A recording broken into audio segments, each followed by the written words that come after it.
I don't control how you feel about it after I make it. Yeah, and you're making the thing you want to make. You're not making it really for them. You're making it for you. Exactly. And they can go for the ride or not. That's up to them. Yeah, exactly. You know? It has nothing to do with you, really. Yeah.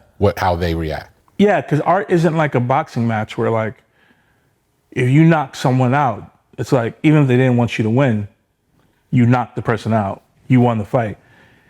Art's more so like when it goes the distance. And the judges are like, who won? Or Ali or Frazier. It's all interpretation, you know? Like Ali, if he didn't knock out George Foreman, maybe he probably would have lost that fight. Probably so. On points. Yeah. Right? Well, he got beat up the whole fight. Yeah, that's what I'm saying. He got beat up exactly. Yeah. So it's kind of like similar to that with making stuff. And that's why artists should be remiss to not get caught up in the validation index, you know? How do you think you learned that? I've learned that over time. Again, my mom and dad. My mom always and dad lucky. Always So very lucky. grateful and lucky. Always telling me, like, do not care what people think. My mom used to tell me, filter even what we say and choose what's right for you. Wow. So, but I have to keep reminding myself that because real wisdom. The world we live in can take you away from that. Mm-hmm. So you have to keep, it's a practice. None of these things, these totems that I've built in my mind, they're not permanent. They're only permanent if I practice them. Yeah. And it's easy to slip into the mind meld going on outside of ourselves if we're not careful. Yeah. An example of that is someone who reminded me of that was Yasin, formerly known as Most Def.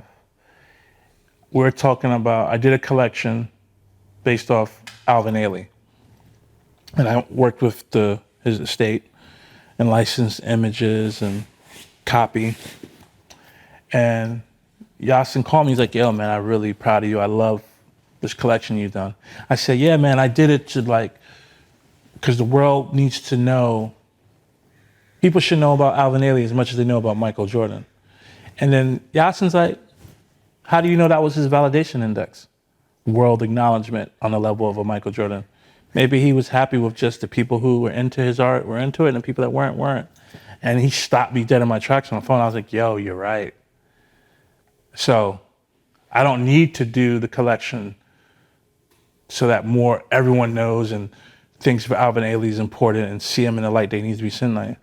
I just need to do it because I think he's great. That's it. And that's all you can do.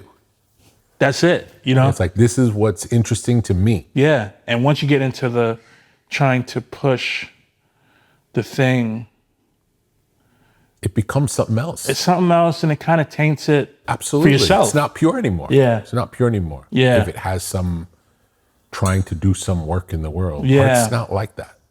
You can make something and it can take on a political significance in the world, but usually when that happens, it has nothing to do with what your intention was in making it. Yeah. That happens if it's meant to happen. You know. You can't control that because otherwise it feels like it's propaganda. It's something else. Yeah.